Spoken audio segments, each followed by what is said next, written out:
উল্লেখ আছে সহিহ বুখারীতে 1 নম্বর খণ্ড বুক অব আজানে 75 নম্বর অধ্যায় 692 নম্বর হাদিস। হযরত আনাস রাদিয়াল্লাহু তাআলা আনহু বলেছেন যে সাহাবীরা যখন সালার জন্য দাঁড়াতেন একজনের কাঁধ তার পাশের জনের কাঁধের সাথে লেগে যেত, একজনের পা তার পাশের জনের পায়ের সাথে লেগে থাকতো। একই ধরনের কথা আছে বুক অব সালাহ, আবু দাউদের অধ্যায় নম্বর 245, হাদিস নম্বর 666। আমাদের নবীজি সালাহ শুরু করার আগে তিনি বলেছেন, সারিগুলো সমান করো, কাঁধে কাঁধ দিয়ে দাঁড়াও, ফাঁকা জায়গা বন্ধ করো, আর সেখানে শয়তানের ঢোকার মতো কোনো পথ রেখো না। নবীজি সেই শয়তানের কথা বলেননি যেমনটা আপনারা ওনিডা টিভির অ্যাডে দেখেছেন। কমিকের বই তো আছে দুটো শিং আর একটা লেজ। নবীজি এখানে যে শয়তানের কথা বলেছেন সেটা জাতিগত বিদ্বেষ, বর্ণবাদ, গায়ের রং, সম্পদের। এটা ব্যাপার না যে সে কালো না সাদা, ধনী না গরিব, রাজা না ফকির। আপনি যে পরিবারে জন্ম নেন না কেন, যখন সালার জন্য দাঁড়াবেন আপনারা কাঁধে কাঁধ দিয়ে দাঁড়াবেন। সালাহ আদায়ের যে নিয়ম, যেভাবে নামাজ পড়তে হবে, সেটা পবিত্র কোরআনে সংক্ষেপে বর্ণনা করা হয়েছে। পবিত্র কোরআনে সূরা আল বাকারার 144 নম্বর আয়াতে একথা উল্লেখ করা হয়েছে যে তোমরা মুখ ফেরাও মসজিদুল হারামের দিকে, তোমরা যেখানেই থাকো না কেন সেই দিকে তোমাদের মুখ ফেরাও। সালাহ আদায়ের সময় এটা আবশ্যিক যে আমরা কিবলার দিকে মুখ করে দাঁড়াবো, মসজিদুল হারামের দিকে মুখ করে, কাবা শরীফের দিকে। আর ইন্ডিয়ায় মুসলিমরা আমরা যেদিকে মুখ করে দাঁড়াই সেটা পশ্চিম দিক। আমি ইন্ডিয়ায় যখন ভ্রমণ করি, যদি আমি কিবলার দিকটা না জানি কোন দিকে দাঁড়াবো, তখন যদি কোনো অমুসলিমকে জিজ্ঞেস করি, আমি পশ্চিম দিকের কথা জিজ্ঞেস করি না। আমি যেটা করি তাকে জিজ্ঞেস করি পূর্ব দিক কোনটা, তারপর আমি উল্টো দিকে মুখ করে দাঁড়াই। না হলে সে হয়তো ভাববে যে আমরা আসলে পশ্চিমাদের উপাসনা করছি। পবিত্র কোরআন বলছে, সূরা আল বাকারার 238 নম্বর আয়াতে উল্লেখ করা হয়েছে যে তোমরা যখন সালাতে আল্লাহকে মনে করবে, তোমরা আল্লাহর উদ্দেশ্যে বিনীতভাবে দাঁড়াবে। পবিত্র কোরআন বলছে সালাহ আদায়ের সময় তোমরা আল্লাহর উদ্দেশ্যে বিনীতভাবে দাঁড়াও। আর সালার সময় সূরা ফাতিহা পড়াটা আবশ্যিক। আর পবিত্র কোরআনে সূরা হিজরের 87 নম্বর আয়াতে উল্লেখ করা হয়েছে যে আমি তো তোমাকে দিয়েছি 7 আয়াত যা বারবার পড়া হয়, এবং দিয়েছি মহান কোরআন। যে 7 আয়াত বারবার পড়া হয় সেটা হলো সূরা ফাতিহা। এটাকে আরো বলা হয় মাইনর কোরআন, আর কোরআনের বাকি অংশটাকে বলা হয় মহান কোরআন। এটা আমাদের জন্য আবশ্যিক যে সালার প্রত্যেক রাকাতে আমরা সূরা ফাতিহা পড়ব। রুকু শব্দটা অর্থাৎ মাথা নোয়ানো, পবিত্র কোরআনে এই শব্দটার উল্লেখ আছে সব মিলিয়ে মোট 13 বার। আর সিজদা শব্দটা যেটা সালার শ্রেষ্ঠ অংশ, এই শব্দটা পবিত্র কোরআনে উল্লেখ আছে সব মিলিয়ে 92 বার। এটার উল্লেখ আছে পবিত্র কোরআনে 32টি আলাদা সূরায়। আর একটা আলাদা অধ্যায় আছে 32 নম্বর অধ্যায়, যেটার নাম সূরা সাজদা, মাটিতে উপর হওয়া। পবিত্র কোরআনে বলা হয়েছে সূরা ইমরানের 43 নম্বর আয়াতে উল্লেখ করা হয়েছে, ইয়া মারিয়াম মুকনুতি লিরাব্বিকি ওয়াসজুদি ওয়ারকাই মা'আর রাকিঈন।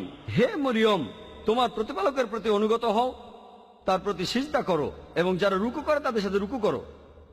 পবিত্র কোরআন বলছে সূরা হাজের 77 নম্বর আয়াতে উল্লেখ করা হয়েছে, ইয়া আইয়ুহাল্লাযিনা আমানু, হে মুমিনগণ, তোমরা সিজদা করো ও রুকু করো এবং আল্লাহর ইবাদত করো ও সৎকর্ম করো যাতে সফল কাম হতে পারো। আল্লাহ সুবহানাহু ওয়া তাআলার প্রত্যেক নবী যখন তারা ইবাদত করেছেন আল্লাহ সুবহানাহু ওয়া তাআলার কাছে, তারা সিজদা দিয়েছেন, মাটিতে উপুড় হয়েছেন, সকল নবী করেছেন। আর একই ধরনের কথা আছে পবিত্র বাইবেলেও। যদি ওল্ড টেস্টামেন্ট পড়েন, বুক অব জেনেসিস 17 নম্বর অধ্যায়ের 3 অনুচ্ছেদ বলছে ইব্রাহিম মাটিতে উপুড় হয়েছিলেন। বুক অব নাম্বারস 20 নম্বর অধ্যায়ের 6 অনুচ্ছেদ মুসা এবং হারুন মাটিতে উপুড় হয়েছিলেন। বুক অব জোশুয়া 5 নম্বর অধ্যায়ের 14 অনুচ্ছেদ জোশুয়া মাটিতে উপুড় হয়েছিলেন আর উপাসনা করেছিলেন।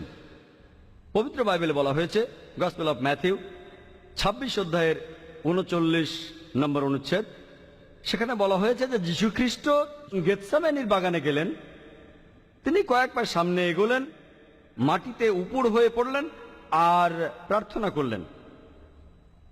মহান সৃষ্টিকর্তার সকল নবী রাসূলী সালাহ আদায়ের সময় তারা সিজদা দিয়েছেন, আর একজন সার্কাসের লোকও মুসলিমদের মতো করে এটা করতে পারে না। যেভাবে বাইবেল বলছে তোমরা মাটিতে উপুড় হয়ে ঈশ্বরের প্রার্থনা করো, আমরা সেভাবেই করি। আমরা যে কারণে সিজদা দিয়ে থাকি সেটা আমি আগেও বলেছি, মন সরাসরিভাবে আমাদের নিয়ন্ত্রণে থাকে না, শরীরকে আমরা সরাসরিভাবে নিয়ন্ত্রণ করতে পারি। আপনি যদি আপনার মনকে নম্র করতে চান তাহলে আপনার শরীরকেও নম্র করতে হবে, আর শরীরকে নম্র করার সবচেয়ে শ্রেষ্ঠ উপায় হলো আপনার শরীরের সবচেয়ে উপরের অংশ অর্থাৎ কপাল, আর এখানে রয়েছে ফ্রন্টাল লোব অর্থাৎ ব্রেন, শরীরের সবচেয়ে গুরুত্বপূর্ণ অঙ্গ, সেটা একেবারে মাটিতে ঠেকিয়ে দিয়ে আমরা বলি সমস্ত প্রশংসা আল্লাহর, তিনি সুমহান, সমস্ত প্রশংসা আল্লাহ, তিনি সুমহান।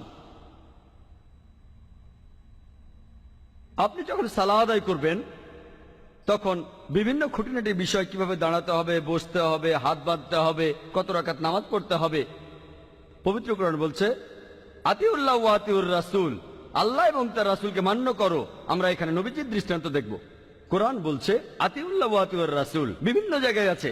সূরা ইমরানের 32 নম্বর আয়াতে উল্লেখ আছে, সূরা ইমরানের 132 নম্বর আয়াতে উল্লেখ আছে, সূরা নিসার 59 নম্বর আয়াতে উল্লেখ করা হয়েছে, সূরা মাইদার 92 নম্বর আয়াতে উল্লেখ করা হয়েছে, সূরা আনফালের 1 নম্বর আয়াতে উল্লেখ করা আছে, সূরা আনফালের 20 নম্বর আয়াতে উল্লেখ করা হয়েছে, সূরা আনফালের 46 নম্বর আয়াতে উল্লেখ করা হয়েছে, সূরা নূরের 54 নম্বর আয়াতে উল্লেখ করা হয়েছে, সূরা নূরের 56 নম্বর আয়াতে উল্লেখ আছে, সূরা মুহাম্মাদের 33 নম্বর আয়াতে উল্লেখ আছে, সূরা মুজাদিলার 13 নম্বর আয়াতে উল্লেখ করা হয়েছে, বিভিন্ন জায়গায় আছে।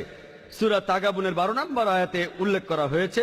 পবিত্র কোরআন বলছে আতিউল্লাহ ওয়া আতিউর রাসূল, আল্লাহ এবং তার রাসূলকে মান্য করো। খুঁটিনাটি বিষয়ে নবীজির দৃষ্টান্ত দেখুন। আর সহিহ বুখারীতে উল্লেখ করা হয়েছে 1 নম্বর খণ্ডে, বুক অব আজানের 18 নম্বর অধ্যায়ের 604 নম্বর হাদিসে। এছাড়াও উল্লেখ আছে সহিহ বুখারী 9 নম্বর খণ্ডের 352 নম্বর হাদিসে। নবীজি বলেছেন ইবাদত করো যেভাবে আমাকে ইবাদত করতে দেখেছো, ইবাদত করো যেভাবে আমাকে ইবাদত করতে দেখেছো। তাহলে খুঁটিনাটি বিষয়ে আপনারা জানতে পারবেন সহিহ হাদিস থেকে। সালাহ হলো ইসলাম ধর্মে ঈমান অথবা বিশ্বাসের পরে সবচেয়ে গুরুত্বপূর্ণ স্তম্ভ। পবিত্র কোরআন বলছে সূরা জারিয়াতের 56 নম্বর আয়াতে উল্লেখ করা হয়েছে ওমা খালাকতুল জিন্না ওয়াল ইনসা ইল্লা লিয়াবুদুন, যে আমি সৃষ্টি করেছি জিন এবং মানুষকে এজন্য যে তারা আমার ইবাদত করবে। আরবিতে ইবাদত শব্দটা এসেছে আরবি শব্দ আব থেকে, যার অর্থ একজন দাস, একজন ভৃত্য। আর প্রত্যেক ভৃত্যেরই উচিত হবে তার প্রভুর অনুগত হওয়া। পৃথিবীর প্রত্যেক মানুষই আল্লাহ সুবহানাহু ওয়া তাআলার ভৃত্য, মহান স্রষ্টার দাস। আর এই পৃথিবীর সব মানুষেরই উচিত আল্লাহ সুবহানাহু ওয়া তাআলার অনুগত হওয়া।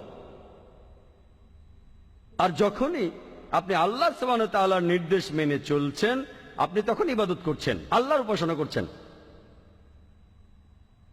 যদি যে কাজগুলো নিষেধ করেছেন আল্লাহ সুবহানাহু ওয়া তাআলা, সে কাজগুলো করা থেকে বিরত থাকেন, আপনি তাহলে ইবাদত করছেন। অনেক মানুষের একটা ভুল ধারণা আছে যে সালাহ এটাই হলো একমাত্র ইবাদত। আসলে সালাহ হলো সবচেয়ে ইসলাম ধর্মের গুরুত্বপূর্ণ ইবাদত, তবে একমাত্র ইবাদত নয়। আল্লাহ সুবহানাহু ওয়া তাআলার আদেশ মেনে চলাটাও ইবাদত, আর সালাহ হলো ইসলাম ধর্মের সবচেয়ে গুরুত্বপূর্ণ ইবাদত। সালাহ শব্দটার আরেকটা অর্থ হলো আনুগত্য প্রকাশ করা।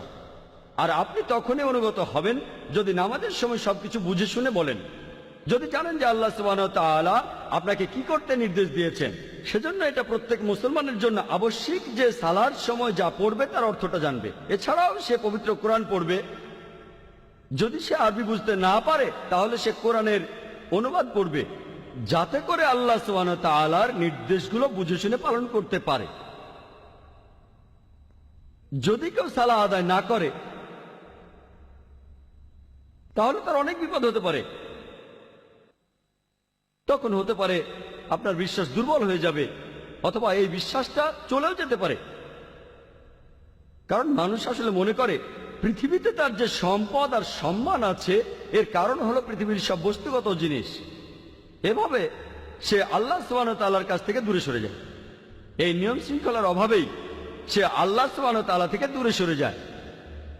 পৃথিবীর বিভিন্ন জিনিসের মোহ থাকলে, বস্তুগত জিনিসের, তাহলে সম্ভাবনা থাকে যে সে অন্যায় কাজ করবে।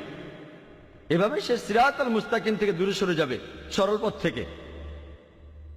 মনের ভেতরে তখন শান্তিও থাকবে না। আপনার কাছে যে পরিমাণ সম্পত্তি থাকুক না কেন, এই সম্পদ আপনাকে শান্তি দিতে পারবে না। আর মানুষজন যে কারণে সালাহ আদায় করে না, সেটা হলো তাদের জ্ঞানের অভাব।